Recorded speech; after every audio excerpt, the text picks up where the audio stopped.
Today, I'm going to explain a drama, mystery, thriller film called The Wolf Hour. Spoilers ahead. Watch out, and take care. In her messy South Bronx apartment, June wakes up to the doorbell buzzing. She's groggy, but answers the intercom, but no one responds. From the window, she sees no one waiting for her outside, so she continues her morning. The news reports a further deaths caused by the heat wave, advising everyone to stay inside and hydrate. The news continues with the story of a killer on the loose who's targeting women with long dark hair. The killer left a letter to the police, promising that he's not yet done. The doorbell buzzes again, and June listens to the intercom but hears nothing other than feedback. She checks outside the apartment, but the doorbell buzzes again. Frustrated, she answers the intercom, threatening to face the person on the other end, but when she opens the door, fear sets in, and she closes it again. Seconds later, she hears men arguing downstairs. She takes a peek and sees the argument escalate to a fight. The building manager spots her peeking and heads upstairs. June gathers money from her drawers and slips the bills under the door, which her manager grabs from the other side. Afterward, June counts the money she has left, realizing that she's low on cash. Desperate, June calls her friend, Margot, to borrow money. Margot offers to visit and give her the money, but June insists on having it sent via mail instead. Tearfully, she tries to convince Margot not to visit, but Margot is insistent and drops the call. With June's apartment in disarray, she has no choice but to tidy up before her friend arrives. Refusing to head outside, she ties a rope on her garbage bag and lowers it to the front of the building. But the bag gets too heavy, and it drops, causing rope burns on her palm. That afternoon, Jane wakes up to the doorbell again. She curses at the intercom but hears someone finally answer. She buzzes in Freddie, the new delivery guy who brings her groceries. After paying and collecting her grocery, she asks if Freddie rang her doorbell earlier that morning, but Freddie denies it. June asks Freddie to take out her trash, for which he asks an extra $3 and permission to use her sink in return. While Freddie washes himself up in the bathroom, June lingers cautiously, clearly uncomfortable having someone in her apartment. After Freddie leaves, June watches him walk down the street, greeted by the men hanging outside the building across. After noticing that her cigarettes aren't in the grocery bags, she reports them to the grocery manager. She salvages an old cigarette from her ashtray to compensate. During lunch, the news reports further cases of arson and murder in the area.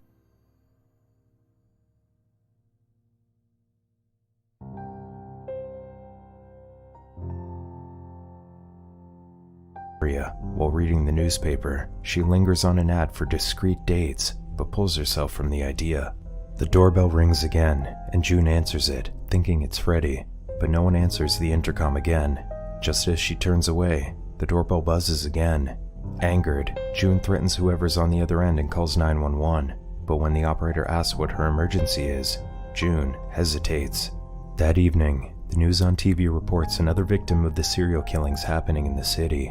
The perpetrator left another note for the police, greeting the people of New York City.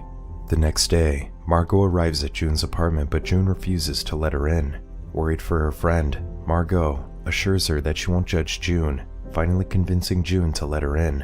Margot is shocked over the condition of the apartment, with books and garbage littering the floor. The condition worries Margot further, and she offers June comfort. June breaks down as she finally accepts someone else's help. While Margot helps June clean up the apartment, she finds a copy of June's book, The Patriarch. June reveals more copies of the book and urges Margot to throw them away. Margot hopes to keep the books, yet June has made up her mind about her work. Still, Margot leaves a copy of it on the bookshelf and another in her bag to bring home. In the late afternoon, Margot urges June to go out to dinner with her, but June isn't responsive.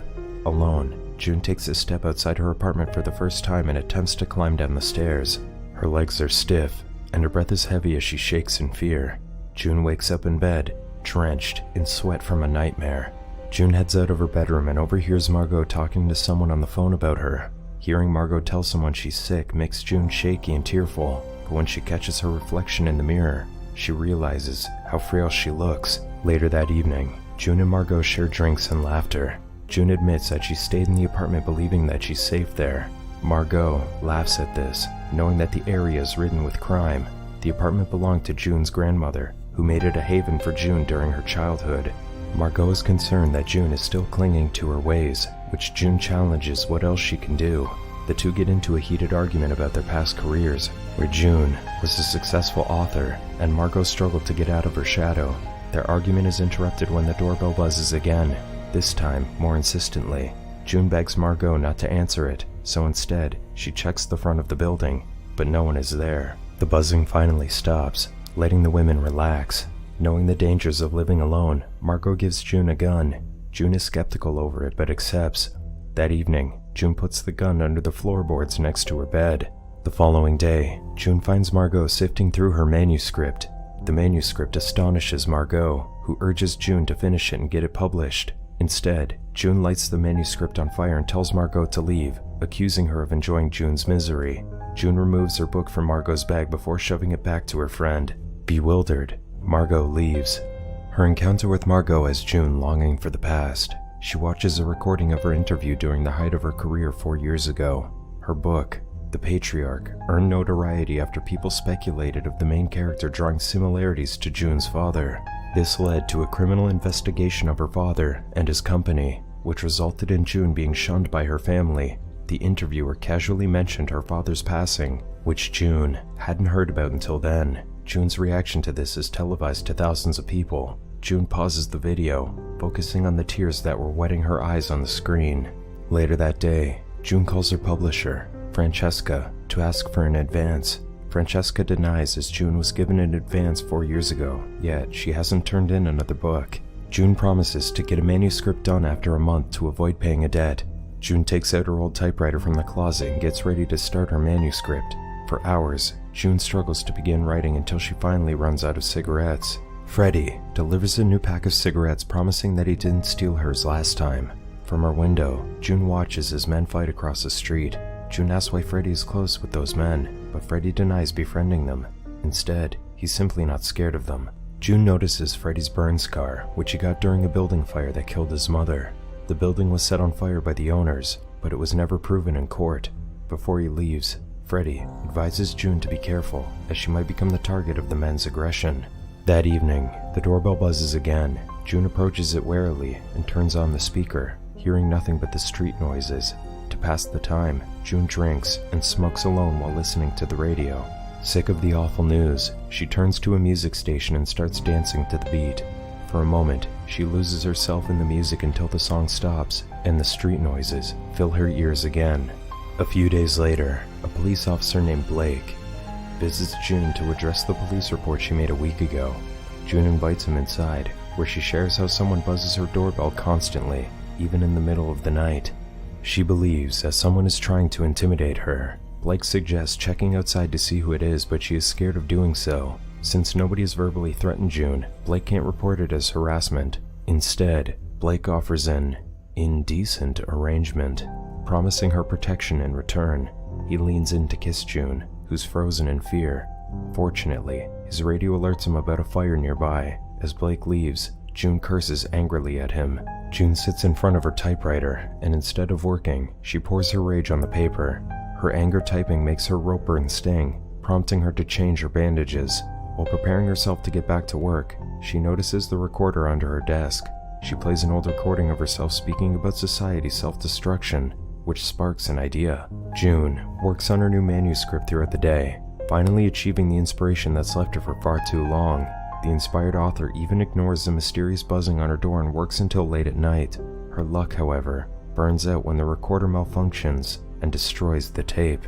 Late at night, June hears music from the neighbor's window across the street. From her window, she watches two people getting intimate. The scene piques her interest, and she begins touching herself. The experience abruptly ends when she notices another man watching her from the window across the building, forcing June to hide out of fright. After last night's events, June gives in the following day and calls the agency from the newspaper to get a partner for the evening. That evening, the agency sends in Billy. The two are awkward at first, and June even asks him to leave when he makes the first move. But when Billy refuses her money, June takes the leap, and the two spend the night together. After their sensual activities, June plays a vinyl record of her grandmother singing. June's grandmother acquired the apartment after the war, and it became June's haven when her family had troubles. When Billy asks her why she had called for his services, June admits that she can't leave the apartment, fearing the damage she could cause out to the world. This reminds Billy of his fear when his foster uncle left him in a utility shed covered in spiders. The event resulted in his arachnophobia, until one day, he grabbed a spider from a pet shop and ate it, overcoming his fears. Sharing their stories brings the two closer together. Later that night, the doorbell starts buzzing again, waking June and Billy. Billy heads out to check who it is but doesn't find anyone there. He suggests that maybe whoever's doing it is not tormenting her, but instead encouraging her to go outside. The next day, June fixes herself up and starts writing again, this time feeling more confident about her work. She continues her manuscript for the next few days, but her cash is depleting as the days go on.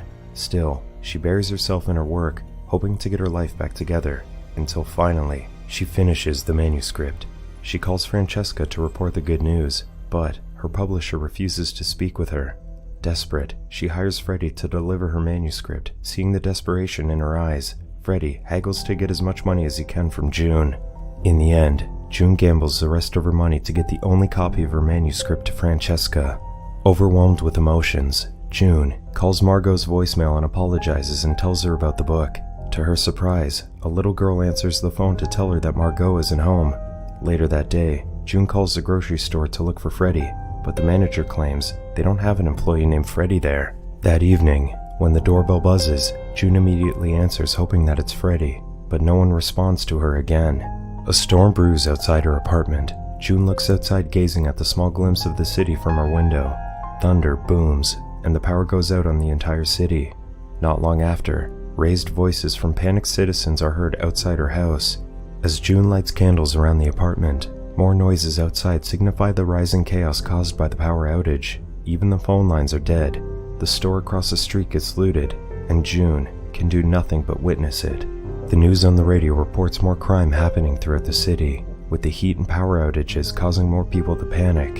From her window, she sees the situation escalate. Buildings are on fire from afar, and the looting just across from her becomes violent after the police arrive. Noises come from just outside June's door. Curious, she takes a peek before barricading herself inside. When she goes back to her window, it's glowing orange. The police car has been set on fire.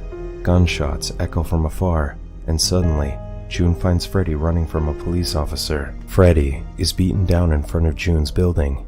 Desperate to catch up to him, June finally leaves her apartment and goes downstairs. She reaches the front door to see the streets on fire.